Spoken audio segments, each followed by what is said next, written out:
Hello everyone, আসসালামু আলাইকুম। কেমন আছেন সবাই? বাংলাদেশি ব্লগার লিপি চ্যানেল থেকে আমি লিপি আমার লাইফের নতুন আরেকটি লাইফস্টাইল ব্লগ নিয়ে আপনাদের মাঝে হাজির হয়ে গেলাম। আশা করছি যে যেখান থেকে আমার আজকের ভিডিওটি দেখছেন সবাই সুস্থ আছেন, ভালো আছেন এবং নিরাপদে আছেন। আলহামদুলিল্লাহ, আল্লাহর রহমতে আমি আমার পরিবারের সবাইকে নিয়ে ভালো আছি। তো আজকে কিন্তু আমার ভিডিও দেওয়ার ডেট না, আমি কিন্তু দুদিন পর পরে ভিডিও দিই। তবে এখন থেকে ঠিক করেছি যে আমি একদিন পর পরে ভিডিও দিয়ে শেয়ার করব আপনাদের সাথে। তো সেজন্যই কিন্তু আজকে নতুন একটা ভিডিও আপনাদের সামনে যাচ্ছে। আশা করি সবাই ভালোবাসা দিয়ে আমার ভিডিওটি দেখে নেবেন। এখন যেহেতু হালকা হালকা ঠান্ডা পড়ছে সকালবেলা, তো সকালবেলা গলার অবস্থা তো খুবই খারাপ থাকে এখন সবারই। তো সবার থাকে কিনা জানি না, অন্ততপক্ষে আমার থাকে, কারণ আমার মেয়ে হচ্ছে সারা রাত ফ্যান চালিয়ে ঘুমায়, ফ্যান বন্ধ করে রাখা যায় না। আর সকালবেলা উঠে আমি হচ্ছে গলা দিয়ে কথাই বলতে পারি না। তো সেজন্য সকালবেলা ঘুম থেকে উঠি ফ্রেশ হয়ে রান্নাঘরে এসে সবার আগে হচ্ছে এক মগ আমি গরম পানি খেয়ে নিলাম। যদিও আমি গরম পানি খেতে পারি না, তো তারপরও জোর জবরদস্তি করে খেলাম, এই আর কি। এরপর হচ্ছে রাইস কুকারে ভাত বসিয়ে দিয়ে আমি রান্না করছি। রান্না করে দেন হচ্ছে আমি নাস্তাটা রেডি করব। তো আমি হচ্ছে কচু দিয়ে ছোট ইলিশ মাছ রান্না করেছি, আর এখানে দেখতে পাচ্ছেন যে চাল কুমড়া আমি চাক ভাজি করে নিয়েছি। তো উপরে হচ্ছে একটু পেঁয়াজ আর কাঁচামরিচ দিয়েছি যাতে খেতে আরও বেশি ভালো লাগে। আর যে কোনো ধরনের চাক ভাজি খেতে আমার ভীষণ ভালো লাগে, সেটা হোক বেগুন বা মিষ্টি কুমড়া, এই রকমের চাল কুমড়া, এরকমের চাক ভাজিটা খেতে আমার খুব পছন্দ। তো এরপরে হচ্ছে আমি নাস্তার জন্য এখানে ভাজি করে নিচ্ছি। আর এই ভিডিওটা আমি শনিবারে রেডি করেছিলাম। শনিবারে তো আমার মেয়ের স্কুল অফ থাকে, সেজন্য মানে সকালবেলা ওরকমের কোনো তাড়াহুড়া থাকে না। আর এখানে হচ্ছে আমি ফুলকপি, আলু, গাজর মিলিয়ে একটা মিক্সড সবজি করছি। এই শীতের দিনে ফুলকপি, আলু, গাজর মিলিয়ে মিক্সড সবজি ভাজিটা খেতে খুব ভালো লাগে, কিন্তু উপরে যদি একটু ধনিয়া পাতা দেওয়া যায় তাহলে কিন্তু আরও ভালো লাগে। তো আমার মেয়ে দেখেন ঘুম থেকে কিন্তু উঠে গিয়েছে, আজকে ছুটির দিন, তারপরও সে সেই সময় মতোই ঘুম থেকে উঠেছে। আর আমি হচ্ছে অফ ক্যামেরায় রুটিগুলো ভেজে না বানিয়ে নিয়েছি। আর আমার মেয়ে এসে বলতেছে যে মাম্মাম আমি তোমাকে আজকে হেল্প করি। সে কিন্তু এই ছোট্ট ছোট্ট হাতে আমার রুটিগুলো খুব সুন্দরভাবে ভেজে দিল। তো সবাই কিন্তু মাশাআল্লাহ বলবেন, আর সবাই আমার মেয়ের জন্য দোয়া করবেন। তো এদিকে হচ্ছে আলিফার পাপাও ঘুম থেকে উঠে গিয়েছে। আর ও হচ্ছে এই শীতের 6 মাস, মানে শীত যতদিন থাকবে এই কয়েকদিনে হচ্ছে ওর কাশি থাকবে প্রচুর পরিমাণে, যেহেতু ও বাইক চালিয়ে ঠান্ডার ভিতরে সকালবেলা যায়, আবার রাতে যখন আসে তখনও কিন্তু ঠান্ডা পড়ে। তো বুকে যেহেতু বাতাসটা লাগে, এর জন্য হচ্ছে ওর এই শীতের সময় কাশিটা একটু বেশি থাকে। তো ওকেও হচ্ছে গরম পানি দিয়ে দিলাম। অফ ক্যামেরাতে আমি কিন্তু নাস্তা করে নিয়েছি। আর আজকে হচ্ছে আমি আপনাদের সাথে শেয়ার করব আমি মাত্র 7,000 টাকার সামান্য বাজার দিয়ে কিভাবে হচ্ছে আমি সারা মাসের খাবারের তালিকাটা করি সেটাই। কিছুদিন আগে আমি একটা ভিডিও শেয়ার করেছিলাম যে মাত্র 7,000 টাকা দিয়ে আমি আমার সারা মাসের বাজেট প্ল্যানিংটা কিভাবে করি। আমি কিন্তু আপনাদের সাথে শেয়ার করেছিলাম সব কিছু, কিন্তু খুলেও বলেছিলাম যে কিভাবে কি করি, কোনো কিছু কিন্তু আমি আড়াল করি নাই। তো সেখানে একটা কমেন্টস আমার এসেছিল যে এটা কখনোই সম্ভব না, 7,000 টাকা দিয়ে কোনোভাবেই মাসের আর কি বাজার চলা সম্ভব না। কিন্তু যে আপু হয়তোবা করছে সে হয়তোবা জানে না, যার আছে তার দ্বারা কিন্তু পসিবল না, কিন্তু যার নাই তার দ্বারা কিন্তু ঠিকই পসিবল। আর বোন, আমি তো 7,000 টাকা দিয়ে সারা মাসের বাজার প্ল্যানিং করি। এমনও পরিবার আছে যারা গিয়ে দেখেন 5,000 টাকা দিয়ে হচ্ছে 4-5জন মানুষের হচ্ছে সারা মাসের বাজারের প্ল্যানিং করে। আসলে সব কিছুই হচ্ছে আমাদের আয়ের উপর, আমাদের আয় যেমনটা হবে আমাদের কিন্তু ব্যয়টাও ঠিক তেমনই হবে। তো আমি ওই ভিডিওতে বলেও ছিলাম যে আমার কিন্তু চালটা কিনতে হয় না, আর আমার বাচ্চার যে খাবার দাবার সেটাও হচ্ছে এই টাকা দিয়ে কিনতে হয় না। তো আমার হচ্ছে এ দিয়ে শুধু মুদির বাজার, মাছ, মাংস, সবজি এগুলোই। তো আমি ওখানে বলেছিলাম যে আমি খাবারের তালিকাটা কিভাবে করি সেটা আপনাদের সাথে শেয়ার করব। তবে এই ভিডিওটা দিতে আমার একটু দেরি হয়ে গেল। তো ওই আপু যদি আজকে আমার ভিডিওটা দেখে আর আমি কিভাবে আমার খাবারের তালিকা করি সেটা যদি শুনে, তাহলে আপুর ভুলটা হয়তো বা ভেঙে যাবে। আমি যখন বাজারে যাই বাজার করি তখন হচ্ছে আমি হিসাব করি বাজার করি। যেমন আমি হচ্ছে বড় মাছ কিনি, তারপর হচ্ছে মাঝারি সাইজের কিছু মাছ কিনি। মাঝারি সাইজের মাছ বলতে হচ্ছে শিং মাছ, কই মাছ, পাবদা মাছ, পোয়া মাছ, বেলে মাছ, এই ধরনের কিছু মাছ কিনি। এরপর হচ্ছে ছোট সাইজের কিছু মাছ কিনি, যেমন কাচকি, পুঁটি, তারপরে ট্যাংরা বা মলা মাছ, এই ধরনের কিছু মাছ কিনি। আর মুরগি কিনি 2টো, আর ডিম তো থাকেই। এরপরে হচ্ছে আমি কিভাবে আর কি বা খাবারের প্ল্যানটা করি সেটাই বলছি। আমি হচ্ছে এক এক দিন এক এক রকমের খাবার করি। যেমন শুক্রবারে কিন্তু সবাই আমরা ভালো মন্দ রান্না করি যেহেতু ছুটির দিন। তো আমার যেহেতু শুক্রবারে ছুটির দিন হলেও আমার সাহেবের যেহেতু ছুটির দিন না, তো সেজন্য আমাদের ভালো মন্দ রান্নাটা কিন্তু মঙ্গলবারে হয়। তো আমি হচ্ছে শুক্রবার থেকেই আপনাদেরকে হিসাবটা করিয়ে আর কি দিচ্ছি।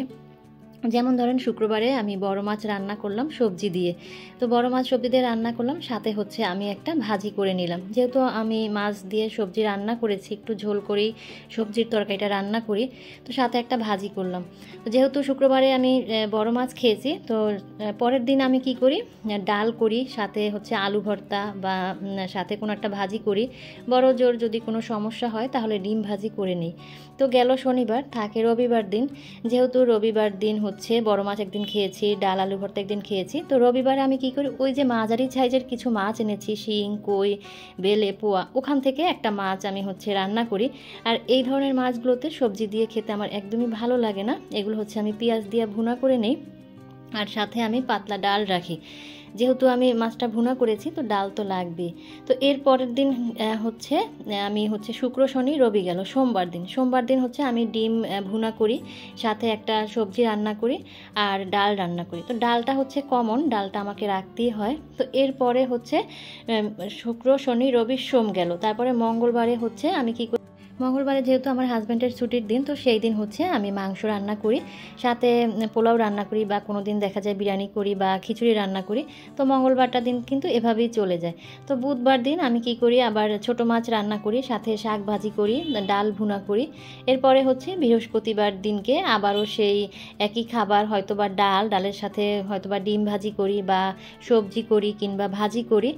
আর এভাবে করেই কিন্তু আমি এক সপ্তাহের খাবারের যে মেনুটা সেটা কিন্তু সেট করি। নাস্তার ক্ষেত্রেও সেমভাবেই করি। একদিন রুটি আলু ভাজি খাই, পরের দিন হচ্ছে চা বিস্কুট খাই, পরের দিন হয়তো বা নুডলস করি, তারপরের দিন হয়তো বা পাউরুটি কলা খাই, তারপরের দিন হয়তো বা আবারও রুটির সাথে রুটি খাই বা পরোটা খাই, সাথে একটু সুজির হালুয়া করি, বা কোনো দিন দেখা যায় যে ব্রেড দিয়ে ডিম দিয়ে ব্রেড টোস্ট করে নেই। আর এইভাবে যদি খাবারের মেনুটা করা হয় তাহলে কিন্তু একঘেয়েমি খাবারও আমাদের প্রতিদিন খেতে হয় না।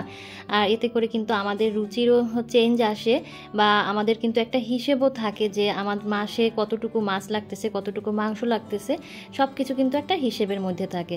তো আমি হচ্ছে আমার 7,000 টাকার যে মান্থলি বাজারটা সেটা দিয়ে হচ্ছে এভাবেই আমার খাবারের মেনুটা আমি করে থাকি। তো যার যে রকমের আর কি বাজারের খরচ, সে সেইভাবে করেই হচ্ছে খাবারের মেনুটা কিন্তু সেট করবেন। আমি যেভাবে খাই সেভাবে যে আপনার খেতে হবে সেটা কিন্তু না, কারণ আপনার রুচি আমার রুচি কিন্তু একই রকমের হবে না বা কখনো সম্ভবও না। তো যে যার মতো করে আমি বলবো যে খাবারের মেনুটা যদি আপনারা আগে থেকেই সেট করে রাখেন তাহলে কিন্তু আপনাদের অনেক সুবিধা হবে এবং সাশ্রয় হবে, আর আপনারা আপনাদের কাঙ্ক্ষিত টাকার মধ্যে সারা মাসটা কিন্তু চালাতে পারবেন। তো কথা বলতে বলতে কিন্তু অনেক কাজই করে নিলাম, আপনারা কিন্তু দেখতেই পেলেন কি কি কাজ করলাম। আর এখন হচ্ছে আমি কিছু শাক বেছে নিচ্ছি। গতকাল রাতে হচ্ছে আলিফার বাবা অনেকগুলো হেলেঞ্চা শাক নিয়ে আসছিল। আমরা তো এগুলোকে হেলেঞ্চা শাক বলি, জানি না কোন দেশে কি বলে। তো এই হেলেঞ্চা শাকগুলো এখানে বসে বসে আমি বাছতেছি। শাকগুলো বাছতে বাছতে আপনাদেরকে সেই বরাবরের মতো ছোট্ট রিকোয়েস্টটা করে নিচ্ছি, যারা আজকেই প্রথম আমার ভিডিও দেখছেন বা আগে থেকেই দেখেন কিন্তু কোনো কারণে হয়তো বা আমার চ্যানেলটি এখনও সাবস্ক্রাইব করেননি, আজকের ভিডিওর কথা এবং কাজ কোথাও কোনো অংশ যদি আপনাদের এতটুকু ভালো লেগে যায়, আর সেই ভালো লাগা থেকে যদি ভালোবেসে প্রতিনিয়ত আমার এই সাদামাটা লাইফস্টাইল ব্লগগুলো আপনারা দেখতে চান, তাহলে চাইলে আমার চ্যানেলটি সাবস্ক্রাইব করে অল অপশনটি অন করে আমার সাথেই থেকে যেতে পারেন। ভিডিওতে অবশ্যই মনে করে একটা লাইক দিবেন। ভিডিও কেমন লাগলো সেই বিষয়ে মতামত জানাবেন কমেন্টস করে, কমেন্টস বক্সের মাধ্যমে। তো শাক বাছার পরে গোসল টোসল করে দুপুরের খাওয়া দাওয়া করে কিন্তু রেস্ট নিয়েছিলাম। আর এখন হচ্ছে সন্ধ্যাবেলা, সন্ধ্যার নাস্তায় আমি চা আর টোস্ট বিস্কুট নিয়েছি। অনেক দিন হয়ে গেছে চা আর টোস্ট খাই না। আর মেয়েকে নুডলস করে দিয়েছিলাম, ও সেটা দিয়ে হচ্ছে সন্ধ্যার নাস্তা করে পড়তে বসে গেছে। তো এখন হচ্ছে আমি আমার বিজনেসের কিছু প্রোডাক্ট আপনাদের সাথে শেয়ার করব। তো আমি কিন্তু কোনো নতুন প্রোডাক্ট আপনাদের সাথে শেয়ার করতে পারছি না, কারণ কারণ আমি কোনো নতুন প্রোডাক্ট আনিনি সেই কারণে। তো পুরানো যে প্রোডাক্টগুলো আছে ঘুরিয়ে ফিরিয়ে কিন্তু সেগুলোই আপনাদের সাথে শেয়ার করছি। আর এগুলো শেয়ার করার পর থেকে যে অর্ডারগুলো আসতেছে, যে প্রোডাক্টের অর্ডার আসতেছে সেগুলো বাদ দিয়ে বাকি প্রোডাক্টগুলো কিন্তু আবার আপনাদের সাথে শেয়ার করছি। তো জানি না কারা কারা বোরিং হচ্ছেন আমার একই জিনিসগুলো দেখে দেখে, তবে খুব শীঘ্রই আমি নতুন প্রোডাক্ট আপনাদের সাথে শেয়ার করব। তো প্রথমে হচ্ছে একটা ছোট্ট বাগানবিলাস গাছ দেখালাম। এই বাগানবিলাস গাছটার প্রাইস থেকে যাচ্ছে মাত্র 160 টাকা। তো এরপরে হচ্ছে কাঠের একটা হ্যাঙ্গিং সেলফ দেখাচ্ছি। এই হ্যাঙ্গিং সেলফটা কিন্তু মাশাআল্লাহ অনেক সুন্দর, আর এটার প্রাইস থেকে যাচ্ছে মাত্র 350 টাকা। যদি কারো ভালো লেগে থাকে স্ক্রিনশট দিয়ে স্ক্রিনে দেওয়া নাম্বারে হোয়াটসঅ্যাপ বা ইমোতে আমার সঙ্গে যোগাযোগ করতে পারেন। চাইলে সরাসরি আপনারা এই নাম্বারে আমাকে কলও করতে পারেন।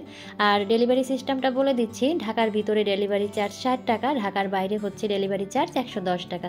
যদি কারো পার্সেলের ওয়েট 1 কেজি বা তারও বেশি হয়ে যায় সেক্ষেত্রে কিন্তু 20 টাকা করে চার্জ আরও বেশি বাড়বে। তো সুন্দর এই হ্যাঙ্গিং সেলফটার প্রাইস থেকে যাচ্ছে মাত্র 350 টাকা। আর এর কাঠের ফিনিশিং কিন্তু মাশাআল্লাহ অনেক সুন্দর। এইটা দিয়ে যদি আপনারা ওয়াল ডেকোরেট করেন আপনাদের ওয়ালটা কিন্তু আরও অনেক বেশি সুন্দর হয়ে যাবে। তো এরপরে হচ্ছে আরও একটা কাঠের হ্যাঙ্গিং সেলফ দেখাচ্ছি। এটা হচ্ছে ঘর সিস্টেমের, প্রথম যেটা দেখালাম সেটা হলো 3 কোণা সিস্টেম, আর এটা হলো ঘর সিস্টেম, ঘর শেপের আর কি। আর এর ভিতরে হচ্ছে অনেকগুলো অর্কিড ফুল দেওয়া আছে।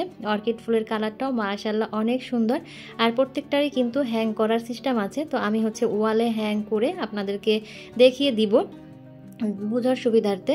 আর এই ধরনের হ্যাঙ্গিংগুলো দিয়ে যদি ওয়াল ডেকোরেট করা যায় দেখতেই পাচ্ছেন আমার সাদা ওয়ালটা মাশাআল্লাহ কত বেশি কালারফুল লাগছে।